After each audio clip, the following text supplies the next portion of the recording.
screens, it's blue skies over Kennedy Space Center, Pad 39A. Weather's looking good both in the local area as well as when we head northeast towards the space station. The ascent trajectory looks good. So at T-minus 1 hour and 2 minutes, all systems are go.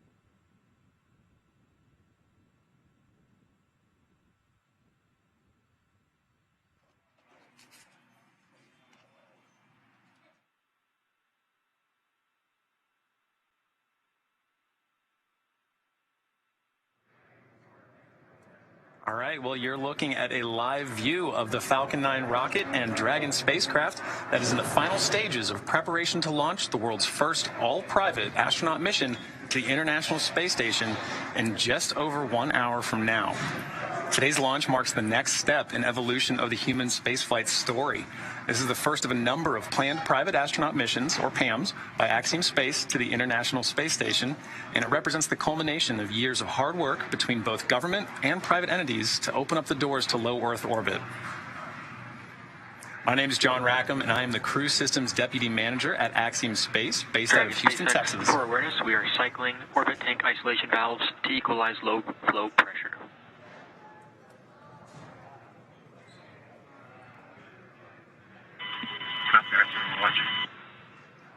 All right, just some back and forth there between the crew and the core. My name is Kate Tice. I'm the Quality Systems Engineering Manager here at SpaceX headquarters in Hawthorne, California. With our coverage now expanding to NASA television, I'd like to welcome friend from NASA, Dan Hewitt, coming to us from Johnson Space Center over at Houston, Texas. Hey, Dan. Hey, Kate, great to see you and the Johns. We're excited to join and get this milestone mission off the ground. Liftoff time is still holding, let's see, for 11:17 a.m. Eastern time, and currently tracking no issues with Falcon 9 or Dragon. The range remains green, and as you can see there with that shot, the weather is definitely cooperating. Yeah, it's a beautiful day for launch. What a gorgeous shot. Now, over the last 3 hours, Axiom astronauts Michael Lopez Alegria, Larry Connor, Mark Pathy, and Eitan Stiba donned their SpaceX suits in our new suit-up room and were then transported to the pad where our crew entered the SpaceX Dragon spacecraft that you see there live on your screen. Right, and since arriving at the spacecraft, our crews were helped by the closeout engineers or advanced team to get into their seats, attach their suits to special umbilicals that provide breathing air and a communication link to Dragon systems. And at that point, they conducted successful leak checks and communication checks with the core here in Hawthorne, which is the person dedicated to speaking directly to the crew throughout the mission. The closeout team then sealed the hatch, which also gets its own leak check. Unfortunately, that leak check didn't pass the first time, so we opened it back up, wiped it down, and performed that leak check again. And that second one was good. So that leak check is closed. Or excuse me, that side hatch is now closed. Moments from now, the closeout team will depart the pad while weather operators kick off their final check on wind speeds at the pad before the final go, no-go for launch. But before we get to that final go, no-go, the SpaceX team will do an internal poll, making sure conditions are ready with Falcon 9, Dragon, the crew, the range, and the weather. Let's pause now and watch watch the closeout crew as they finalize their preparations there on the pad.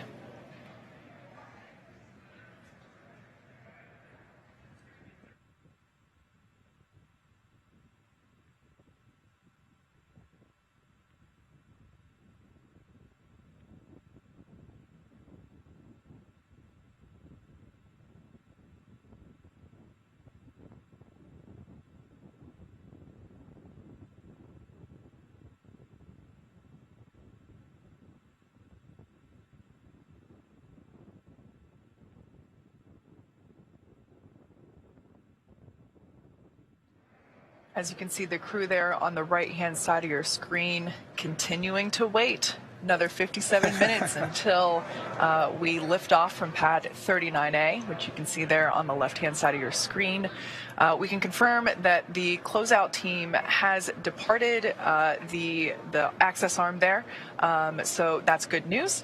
Now, as the countdown continues, let's take a moment to get reacquainted with our crew today. So the AX-1 mission is commanded by retired NASA astronaut Michael Lopez Alegria, a Spanish-American who was born in Madrid, Spain, and is also called Mission Viejo, California, as well as Boston, Massachusetts home.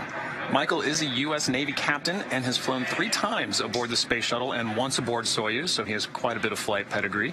He has conducted 10 spacewalks in his career, accumulating 67 hours and 40 minutes total in the vacuum of space.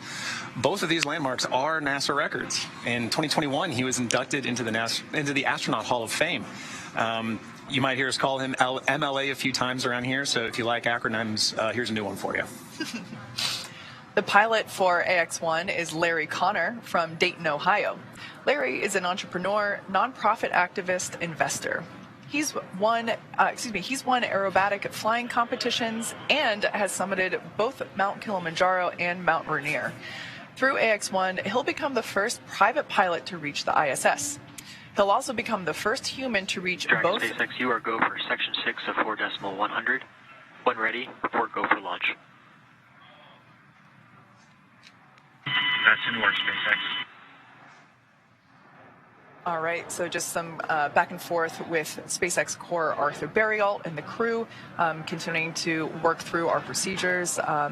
Ultimately, next check will be to make sure that the crew inside Dragon Endeavour are go for launch. Yeah.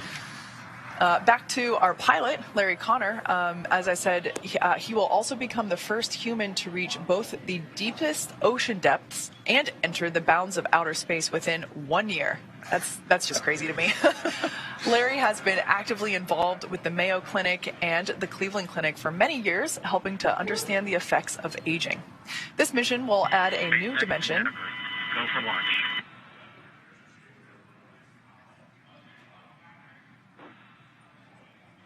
Copy that, Endeavour. Crews go for launch. All right. So that is fantastic news. That's basically 4 thumbs up inside Crew Dragon right now. So really good news there. Yeah. So continuing out our crew, moving on to Mission Specialist 1, Eitan Stiba will become the second Israeli ever to fly to space. In many ways, today's mission is a return to flight for the nation of Israel after the Columbia tragedy in 2003. Eitan served for more than 4 decades as a fighter pilot in the Israeli Air Force, where he received the Distinguished Aviator Medal, and today he is an impact investor and philanthropist. In collaboration with the Ramon Foundation, the Israel Space Agency, and the Ministry of Innovation, Science and Technology, and the Ministry of Education, Stiba will fly to the ISS under the Rakia banner and the maxim, "There is no dream beyond reach." During his time on the ISS, Stiba will facilitate scientific experiments, educational outreach, and one of my personal favorites, artistic activities. Mark Pathy is an entrepreneur, investor, and philanthropist, as well as mission specialist number 2 on this AX-1 mission. Pathy is currently the chief executive officer and chairman of Montreal-based Maverick, a privately owned investment and financing company he founded that focuses on innovation and social impact. As a strong believer in the importance of philanthropy, Pathy is a member of the boards and executive committees of the Montreal Children's Hospital Foundation, Dans LaRue, and the Pathy Family Foundation. Through the AX-1 mission, Pathy will become Canada's second private astronaut and the 12th Canadian to go to space. All right, well, you've seen the vehicle, you've met the crew, you've heard some good calls on our way to launch, and we're just within the hour. So let's send you over now to NASA's Johnson Space Center, where Dan Hewitt is following the launch prep from Mission Control in Houston. Dan, over to you. Hey, thanks, John. And the team behind me flying the space station, the crew on board, they're ready to get this first private astronaut mission off the ground. Back in 2019, NASA took steps to open the station up for business, issuing a directive to enable new commercial activity on board, including private astronaut missions. And all of this is done with the goal of building a robust economy in low Earth orbit. Now, why does NASA want to do that? Well, we're very aware that there is untapped potential in that space just outside of of our atmosphere, and low Earth orbit can be a first step towards unlocking limitless possibilities. On this July 20th, 1969. It's one small step for man, one giant leap for mankind. Greatness Boy. Okay, we're gonna be busy. cannot always be seized in a moment. Sometimes it requires a first step, a step into the unknown. Not knowing the path, but understanding the goal. Believing that the first step leads to greatness. We've touched the sky, believing it will lead to new worlds. We've left our home, believing in a brighter future. We've come together, believing in shared goals. We've stayed and learned, believing in benefits for all. We take the first step time and time again because we've witnessed its benefits and believe in its potential. So we're expanding and enabling this step for others to push humanity further as we prepare for the next giant leap.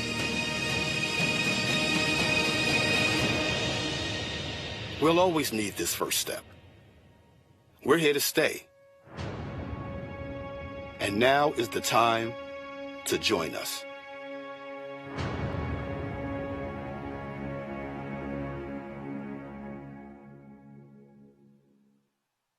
And low Earth orbit is that first step. And for NASA, we're in it for the long haul. For the last more than 20 years, we've shown that you can get incredible value from doing research and technology demonstrations in low Earth orbit on the station. And along the way, we've continually increased our work with commercial organizations, flying research, payloads, entire facilities, experiments, and working with U.S. companies to fly cargo and crew to the station, the latter of those laying the groundwork for the mission we're seeing about to launch today. And we're continuing to look ahead onto the horizon, working with companies like Axiom and others to get a jump start on developing new destinations in low Earth orbit where future astronauts, and not just those from NASA, will be able to go and explore and do research just outside of our atmosphere. So we've got our sights on the horizon, and our ultimate goal is for NASA to become one of many customers in this new economy in low Earth orbit as we set our sights on deep space exploration, heading back to the moon and beyond under the Artemis program. Now, the AX-1 mission's a good example of the public and private partnerships that are going to make that future vision a reality. But to take a little bit deeper of a dive, let's jump over now to my colleague, Megan Cruz, who's standing by at Kennedy Space Center with NASA Administrator Bill Nelson. Over to you, Megan. Good morning to you, Dan, and good morning, NASA Administrator Bill Nelson. Great to have you here, as always. Good morning. Well, I wanted to talk to you because we know that one of NASA's goals has been to enable commercial efforts in space. With today's Axiom 1 mission, the first all-private crew to the International Space Station, what does today represent for the agency? We're taking commercial business off the face of the Earth and putting it up in space. And that's one of our main programs now, because we want to get NASA out of low Earth orbit and go explore the heavens. We want to direct our energy and our resources to do that, because we're going back to the moon and we're going to Mars. And so we want, for example, we're going to continue the space station for another 8 years. Yep. We want to have commercial space stations. NASA wants to become the ability to lease space on a commercial space station instead of having the responsibility of the space station. Yeah, let's talk a little bit more about that, because I know that we've seen success with commercial cargo missions, commercial crew missions. Are commercial stations next? Indeed. That's what we're doing today. We are bringing a commercial company to our ISS. We are then going to have them attach a commercial module to the International Space Station. And then we're encouraging the building. We've got initiatives out there in private industry right now to build a commercial space station. And then all of our international partners on the space station, we're taking with us out into, for example, lunar orbit. The Gateway, which is like a space station in lunar orbit, is going to be a number of nations landing on the moon. We're going to have other nations participate as well. Yeah, it seems like there's a lot of partnerships going forward with NASA to accomplish some of the big goals that we have. Well, as it should be, because our program is internationally, and when we go to Mars, there's going to be a delegation from planet Earth. Are you excited for today's launch? Oh, is the Pope Catholic? Yes. Well, thank you so much, Administrator. I really appreciate you being here, and I hope you enjoyed today's launch. Thanks a lot. All right, back to you guys at Hawthorne. We're at T-minus 46 minutes, 10 seconds. We've just heard from the space